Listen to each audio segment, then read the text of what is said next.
sudah dua kelompok masyarakat mempermasalahkan maklumat tersebut, saya pun sebenarnya berkali-kali mengatakan harusnya maklumat tidak ditujukan untuk mengatur secara eksternal karena itu bukan peraturan. Kalau mau mengatur secara eksternal, buatlah peraturan Kapolri. Karena peraturan Kapolri adalah peraturan yang bisa diakui sebagai sebuah aturan, kendati harus dicatat dalam proses pembuatannya tidak boleh bertentangan dengan peraturan perundang-undangan yang lebih tinggi.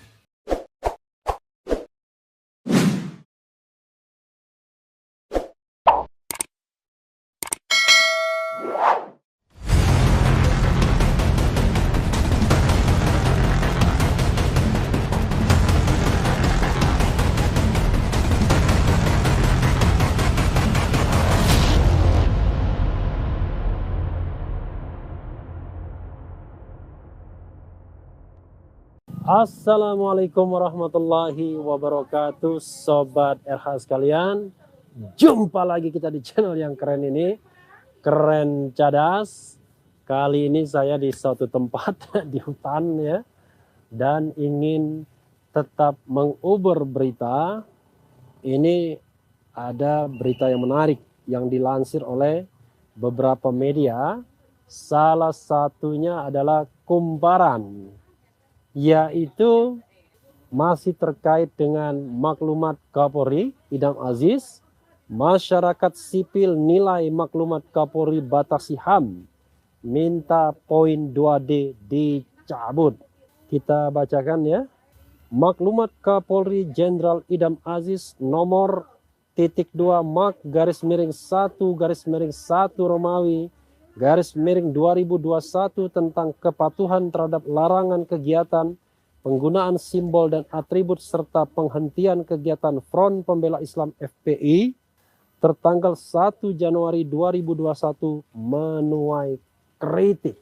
Koalisi masyarakat sipil yang terdiri dari LSAM, ICJR, LBH Pers, PSHK, YLBHI, LBH Masyarakat, Kontras, PBHI Imparsial menilai maklumat tersebut membatasi hak asasi bahkan melanggar konstitusi.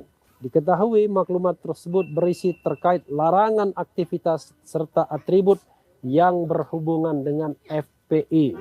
Direktur Eksekutif LBH Pers Ade Wahyudin mengatakan, meski maklumat tersebut pada dasarnya merupakan perangkat teknis implementasi kebijakan SKB 8 menteri _lembaga soal FPI, 6 menteri _lembaga ya, tetapi justru malah memicu kontroversi dan perdebatan terkait aspek pembatasan hak asasi manusia.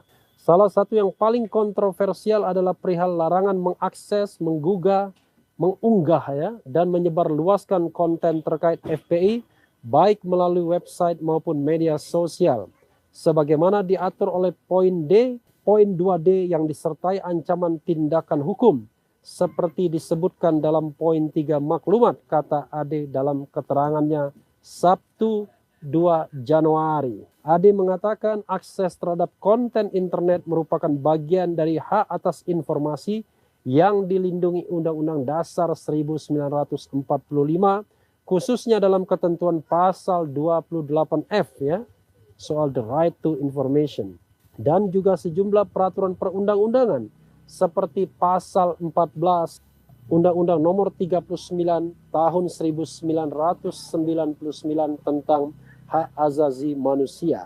Oleh karenanya, kata dia, dalam melakukan setiap tindakan pembatasan terhadap hak-hak tersebut harus sepenuhnya tunduk pada prinsip dan kaidah pembatasan sebagaimana diatur pasal 28J ayat 2 Undang-Undang Dasar 1945. Jadi salah satu pembatasannya itu harus dalam undang-undang.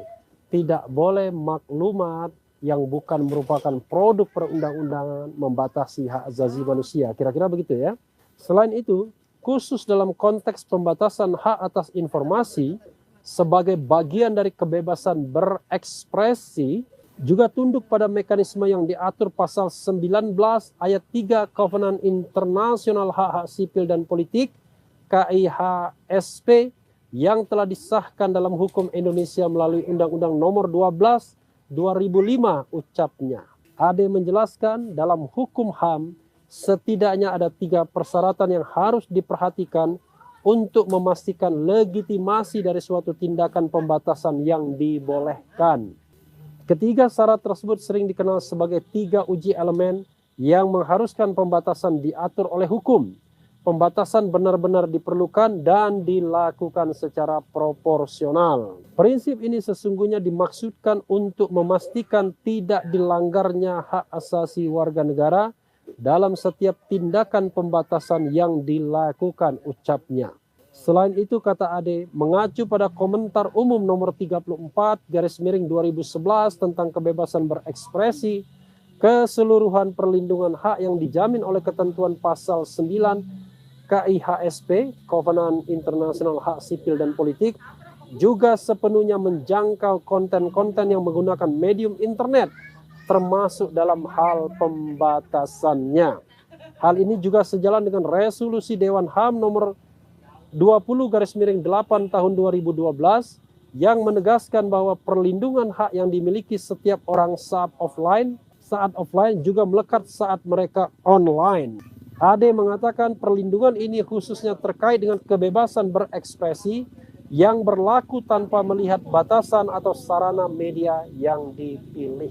Resolusi itu kemudian diperkuat dengan keluarnya resolusi 73/27 Majelis Umum PBB pada 2018 yang mengingatkan pentingnya penghormatan hak asasi manusia dan kebebasan dasar dalam pemanfaatan teknologi informasi dan komunikasi, ucapnya. Ade kemudian mempertanyakan apakah maklumat Kapolri itu sudah sesuai dengan apa yang ia sampaikan di atas. SKB, kata dia, pada dasarnya merupakan suatu penetapan yang berbentuk keputusan sehingga muatan normanya bersifat individual, konkret dan sekali selesai, ya, bukan reheling, bukan aturan dia. Tidak semestinya dia bersifat mengatur keluar, luas dan terus menerus. Artinya, maklumat ini semestinya hanya ditujukan kepada anggota Polri yang berisi perintah dari Kepala Polri. Wadah hukumnya tidak memungkinkan untuk mengatur materi yang berisi larangan atau pembatasan hak-hak publik, ujarnya.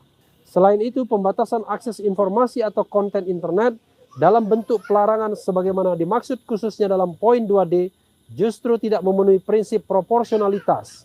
Ade menyebut, bila mengacu pada pasal 40 ayat 2 huruf B Undang-Undang ITE, wewenang bagi pemerintah untuk melakukan tindakan pembatasan akses internet hanya terhadap konten yang dinilai melanggar hukum. Oleh karena itu, mencermati materi dari maklumat Kapolri nomor 1/1 Romawi/2021 serta berbagai peraturan perundang-undangan yang menjamin perlindungan hak asasi manusia, termasuk persyaratan untuk melakukan pembatasan terhadap hak asasi, semestinya kepolisian memperbaharui maklumat dimaksud atau setidak-tidaknya mencabut ketentuan poin 2D pungkasnya. Sobat RH sekalian, itu tadi ya mengenai maklumat Kapolri yang banyak diprotes. Yaitu yang banyak diprotes adalah pasal atau poin 2D. Masyarakat tidak mengakses, mengunggah dan menyebarluaskan konten terkait FPI baik melalui website maupun media sosial. Melalui website atau apa? Melalui website, ya. Ya, sahabat era sekalian, itu tadi protes dari koalisi masyarakat sipil dan mereka adalah masyarakat yang sangat concern terhadap kebebasan berserikat, berpendapat baik secara lisan dan tulisan.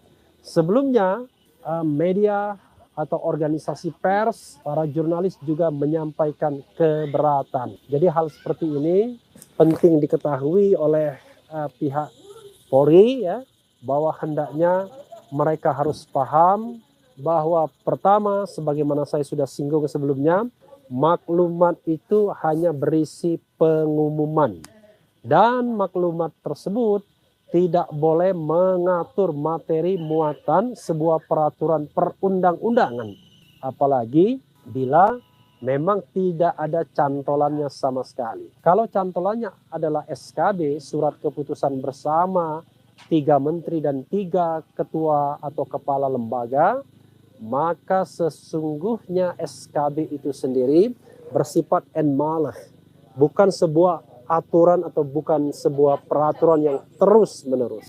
Jadi sekali lagi sobat RH sekalian, harusnya didasarkan pada sebuah putusan pengadilan, ya.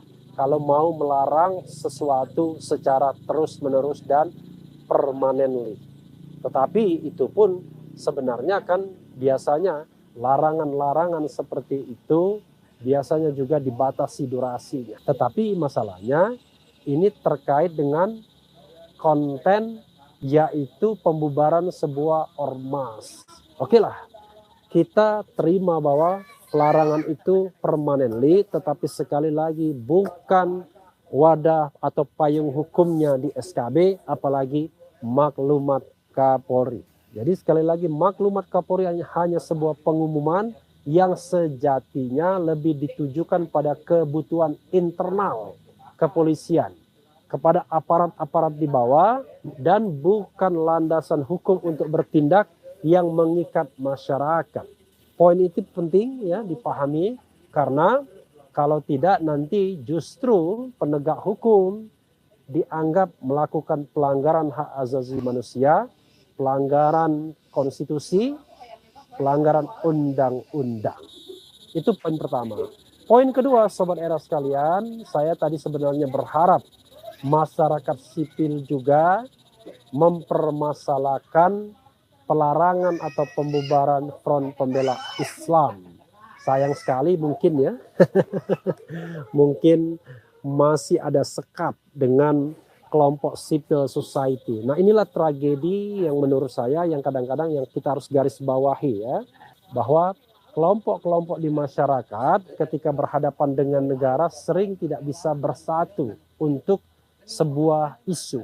Kalau isunya mengenai kebebasan berserikat dan berkumpul secara abstrak, seperti pelarangan pemberitaan, mungkin masyarakat sipil mau dia keluar dengan statementnya.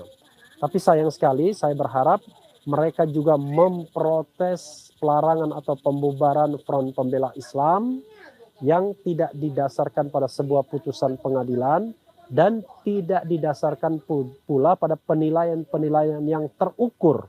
Salah satu penilaian terukur tersebut adalah apakah sudah ada putusan pengadilan misalnya, atau apakah perbuatan-perbuatan itu dilakukan oleh perorangan, individual, personal, ataukah ini adalah kebijakan yang sifatnya organisasional.